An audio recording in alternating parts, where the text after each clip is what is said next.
everyone, and welcome back to Pokemon Omega Ruby and Alpha Sapphire, the Delta episode. Last time we headed back to Team Aqua or Team Magma's base, and we got a special little surprise from Archie or Maxie, and also Zinnia told us about how she's heading to the Sky Pillar. So today we're gonna chase after her and head over to the Sky Pillar, but we do actually have to go run into Wallace because he's the one that can apparently unlock the secret to the Sky Pillar or something like that. The doors are apparently locked, but really there's just a girl standing in the way, so we need his special charm to get that girl right out of there. So here he is. What a glorious turn of events. Is it really?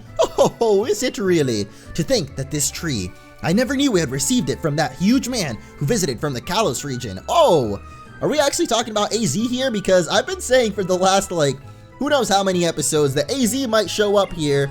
Goodness me, old master. This has been a learning experience. I thank you for this. Oh, you're too kind, Master Wallace. Oh, what's wrong with this old man? No, you are too modest. Now then, welcome again to Sootopolis, our new champion, Orange. Steven has told me everything. Do you wish to go to the Sky Pillar? Is it true that the cave that leads to the Sky Pillar can only be opened by the hand of someone as beautiful as I am? I mean, ancient people of Sootopolis, as indeed I am. Or by one of the Draconids who have also lived in Hoenn since ancient times. The Sky Pillar is in fact an altar built for the ascension of Rayquaza, the legendary Pokemon long said to be the protector of the Hoenn region. Only the ancient Draconid people know how to summon Rayquaza from the Sky Pillar. Steven has told me of the woman Zinnia. She must be trying to revive Rayquaza for some purpose. I shall go first to the Sky Pillar. When your preparations are complete, come join me. The Sky Pillar towers over. Okay, we know where Sky Pillar is, but there we go. I guess now we know exactly what is going on. Wallace is apparently just descended from some old people, and he can open the door to the Sky Pillar. I'm more interested in seeing what AZ had to do with planting this tree. Wait a second. What if this tree is AZ's Floette? Oh my god, no way. Look at that flower right there. What? Is that AZ's Floette? I don't know, okay. I just kind of had a little nerdgasm there for a second, making up a speculation theory thing. Anyway, we're gonna call our buddy Latias and go fly over to the Sky Pillar. Unfortunately, here in Alpha Sapphire, I've actually never been to Pacificlog town, so we're gonna have to find the closest place and then surf over there, but that's okay because, well, I guess the closest place we can fly to, none of these routes are flyable to, really? Come on, what is the closest place I can fly to? Alright, I guess it's Route 128, which is not really close at all to Pacificlog town, so we are gonna have a fun time surfing over there. Fortunately, I already beat most of the trainers here in the water routes on the way there.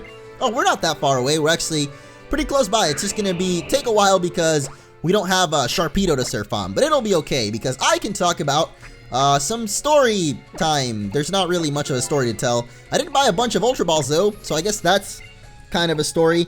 I mean, as far as, come on, oh my gosh, I can't, wait, what?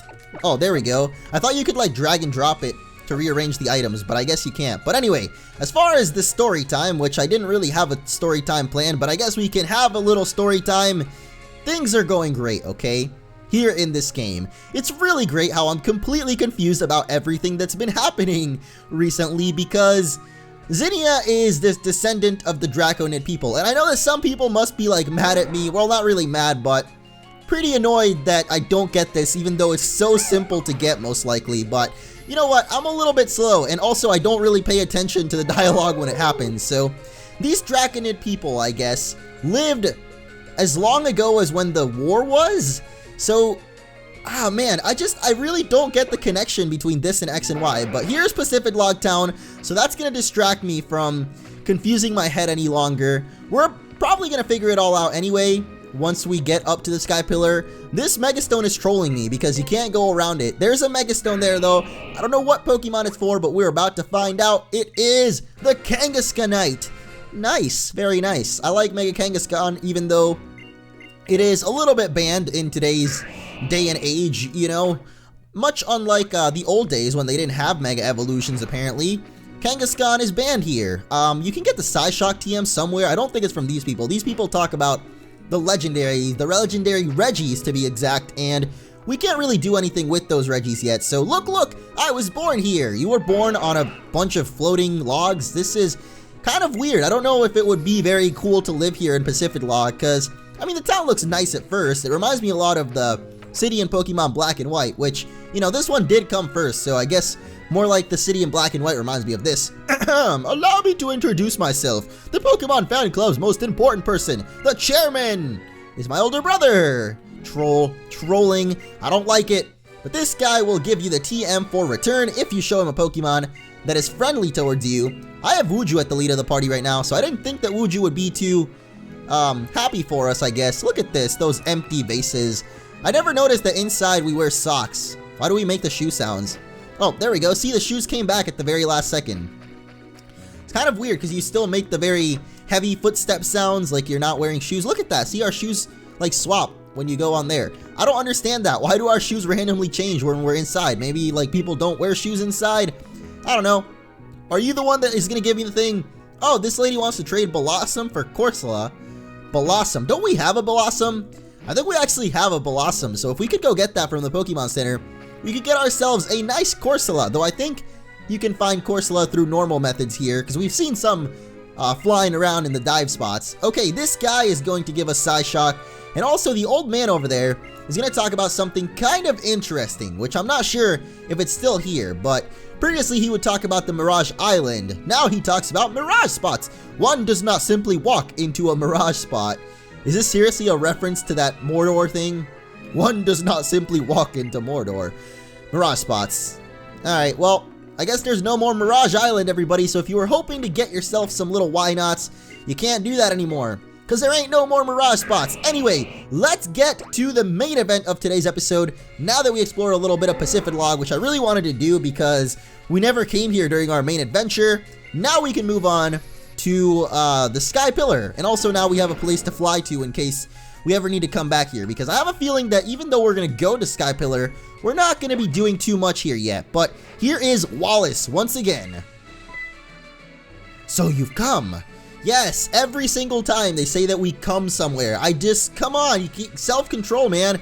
As you can see, I have undone the seal on the entrance to the Sky Pillar. Follow the path within, and you will reach the pillar in time. However, to go beyond this point, there is one trial you must overcome. This is my duty as one of the ancient Sutapolitans. What? Sutapolitans?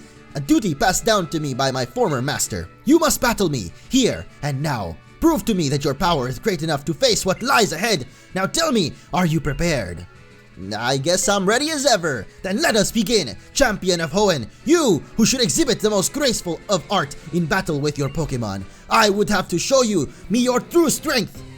Oh boy, surprise battle against Wallace. Might have thought it was another word that starts with B and has 2 T's in it. But no, it's just a surprise battle with Wallace here. He is very, very curious. I don't know if this is like mean or anything, but I'm still kind of questioning why Wallace does what he does at his gym. Like, I don't know, it's really weird. He just like shows you his butt and it's like taking pictures and stuff. I mean, it's nothing wrong with it, don't get me wrong, but I'm just wondering what exactly the intentions of it were. And what the heck? Water Spout did like 0 damage. I guess that is an attack that does damage depending on how much HP the Pokemon has, and since Wailord had like nothing, it did no damage to us. So Wuju, good job taking down the competition, you know, showing them who's the boss. That's right, we're the boss. Oh, you're sending out Tentacruel next, I see. Well, that is just more prey for Wuju here. But yeah, I just really don't understand Wallace in this game. Whoa, that is gonna hurt. That is really gonna hurt. How are we so slow? How is Wuju slower than a Tentacruel?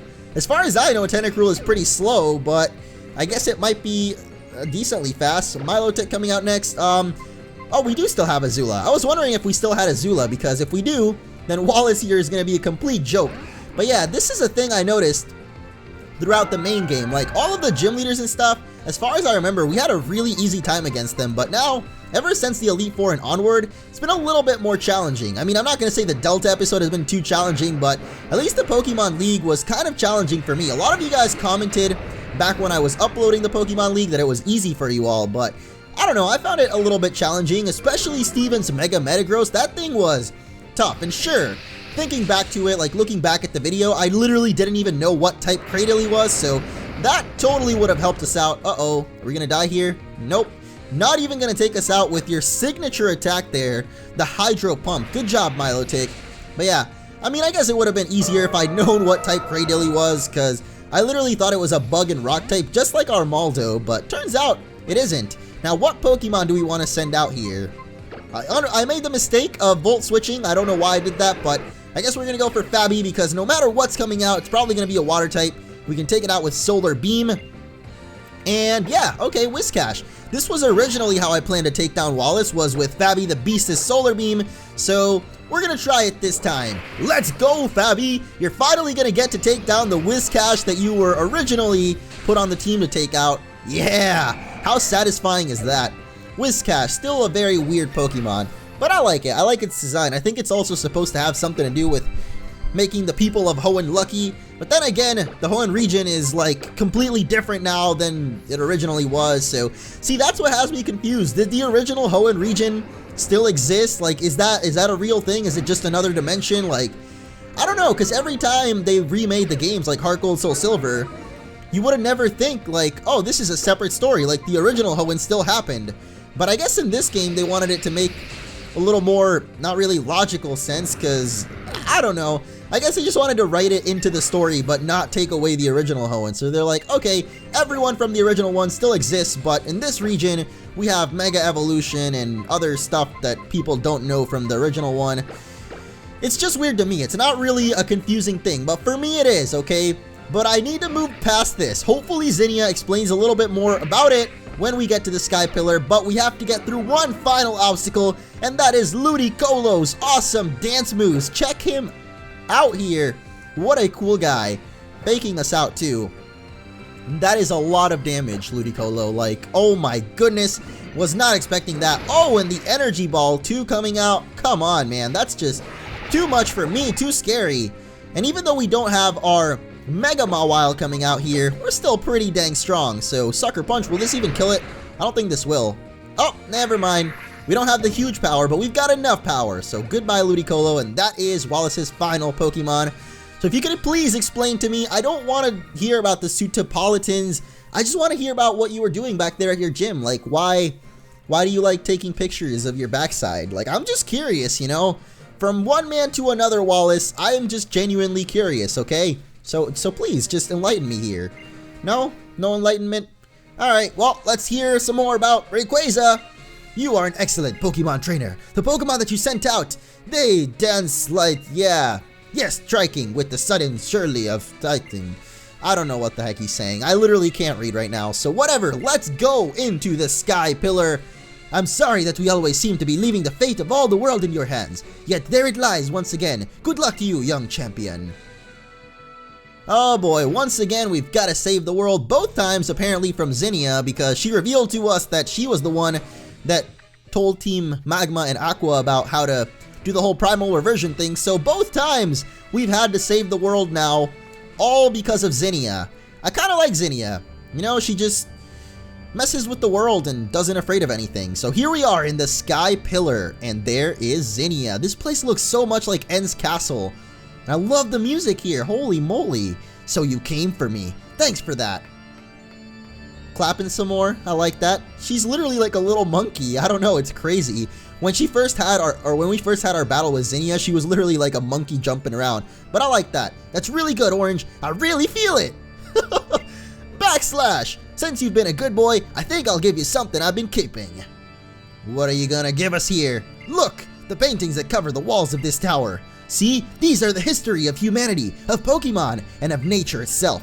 They are the tales that have been passed down by my ancestors, the Draconids, for thousands of years. And now, I will pass that history and lore on to you. Thousands of years ago, in the Primal Age long lost, the world was overflowing with natural energy. Primal Groudon and Primal Kyogre fought over that energy in endless furious clashes. In the face of Primal Groudon and Kyogre's great power, people could do nothing. The only choice was to watch as disaster upon disaster swept over them. It was in such a time that a great many meteoroids poured from the darkness of space, from a place higher even than the heavens. And the meteoroids fell in their multitude upon a waterfall that had been long home to a tribe of dragon-type Pokemon users. Meteor falls? It's most likely what she's talking about. Okay, that's it. That's the end of the first chapter of my tale. I'll tell you the next part of the story on the next floor. Look forward to it. Oh, I'm definitely looking forward to it. I'm also looking forward to, going up this ladder, and hopefully you're still also going up the ladder. If you get what I'm going for here. Hey, there's no more, there's cracks on the ground, but there's no more mock bike required to get through here, which I like. But this place looks so much like End's Castle. That is really cool, because End's Castle is, to this day, one of my favorite areas ever in any Pokemon game. Like, I really, really liked End's Castle. Hopefully there's some creepy stuff going on in this one too, but oh, look at that. We got a little, surprise over here. Do we have an item? Yes, we do. What's it gonna be? A dragon scale. Nice. I think this is what you use to boost your dragon power, so we could give that to Croissant and power up his dragon claw there. I like this place though. It's very cool. And if you guys can't tell, it is now in a triangle shape, which is the Delta shape. Delta is shaped like triangle, so that's why we got the Delta episode. Delta Emerald. Will Emerald ever be remade? Honestly, that's something I've been wanting to talk about as well, but this is not really the most fitting episode considering how much story Zinnia is trying to tell us here. So here you are. Yeah, here I am. Let me continue. It's finally time for Chapter 2. Here we go. Why do you keep clapping? I am pretty thrilled, but it's not time for clapping, Zinnia. The meteor shone with a rainbow brilliance, as if some great life was held within. That was when, as if drawn by the brilliance, a Pokemon that shone in a blazing emerald hue descended from the heavens. That Pokemon was none other than Rayquaza. Rayquaza's power overwhelmed that of the two primal Pokemon, and peace returned to the world. The people of Hoenn revered Rayquaza as a true savior. 1,000 years after this time, the meteoroids once again fell. A huge meteoroid, far greater than any before, struck the planet, boring deep into the ocean and leaving behind it a great crater greater than any other. The land born of this event later became known as Sootopolis. Whoa, that is really, really cool. And that's it, Chapter 2 is over, but we've only just left the starting line. There's a long way yet. Don't fall behind now. Oh man, this is awesome. All of our questions about Mega Evolution are finally being answered. It looks like Sootopolis might be the home of Mega Evolution. The Cave of Origin might just be where Mega Evolution started, because if you saw the wall paintings there, the ancient Draconid people were worshipping what seemed to look like Mega Evolution. And I know Rayquaza is the first Pokemon to Mega Evolve, or at least it seems like it. Now, our tale reaches the best part. Sootopolis was born from a great meteoroid strike. The Great Meteoroid was the first of many disasters to befall humanity. When it punched into the planet, the land cracked beneath it, and a great welling of natural energy poured from beneath Hoenn. Thirsting for that energy, Primal Kyogre and Primal Groudon once again awoke. The people had a wish, a memory from 1,000 years before. They wished that the legendary Pokemon clad in emerald light would appear again. The huge meteorite that lay at the heart of Sootopolis gave off a boundless brilliance. In its brilliance, it resembled a vast and powerful keystone. And once again, Rayquaza descended from whence it came in the heavens. The people fell to their knees before Rayquaza and made a wish for salvation. As they did, a great change came over the legendary Pokemon. It was enveloped in binding light, and the light receded. They beheld a Rayquaza beyond all knowledge. Doesn't this feel like a person is preaching right now? Is that just me that's getting that vibe? A sublime figure, incandescent with overwhelming life force. Mega Rayquaza.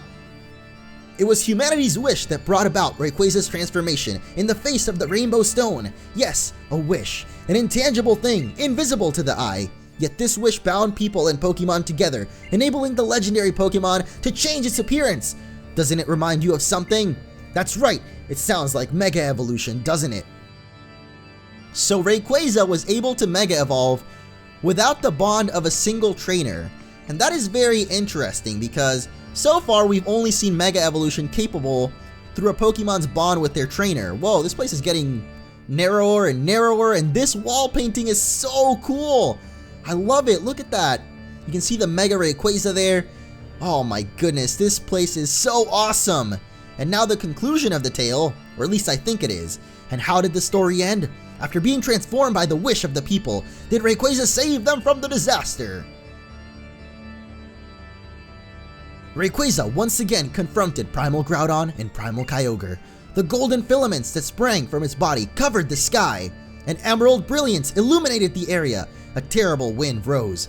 The wind and emerald light visibly sapped the power from Primal Groudon and Primal Kyogre. Drained of their primal powers, the two vanished into the depths of land and sea. Rayquaza watched them go, regaining its usual appearance. Then it soared back up into the heavens where it dwelled.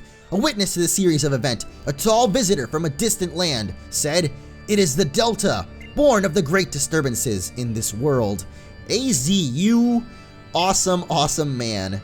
That's what I have to say about AZ, because N is a beautiful, beautiful man, but AZ, who I still think is a time-traveling N, by the way, he's just such a cool guy. He seems to be everywhere and related to everything about the inception of Pokemon and Mega Evolution. By the bonds born of mankind's wish and the power of the stones, it will calm the troubles that plague the world. That was when the Draconids constructed their great tower to hold the Rainbow Stone that had granted Rayquaza its power, and to try to get a little bit closer to Rayquaza in the heavens above. To record the history of their trials and the great feats of mighty Rayquaza for all to know, they left behind the murals you see here. A giant tower and paintings of the past. You know, I feel like I've seen something like that recently. But now, I suppose it's time for the last chapter in our tale. Oh, so that wasn't the ending? Alright, we still got one more chapter, and holy crap, this is so awesome. I'm actually really excited just for this story. Plus the visuals are amazing. This mural looks so nice, and Zinnia telling us this tale, it feels right, you know? So here's the conclusion to the tale. At last we reach the final chapter.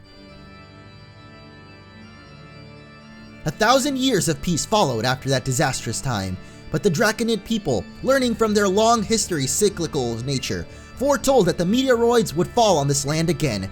The meteoroid to come, they prophesied, would be far greater than those that had come before it. This meteoroid would be great enough to break the world forever. In order to prevent this great calamity, those who held the knowledge of the past arrived at a plan. Their plan was to invoke Rayquaza, the great savior, and summon it to this land before the meteoroid could strike. But unfortunately, they could not gather the 7 Dragon Balls in time. That's the end of the Draconid's tale. Oh no, Monitor! Why must you go dark at a time like this? I spent a long time thinking about how I could protect the happiness of as many people as possible.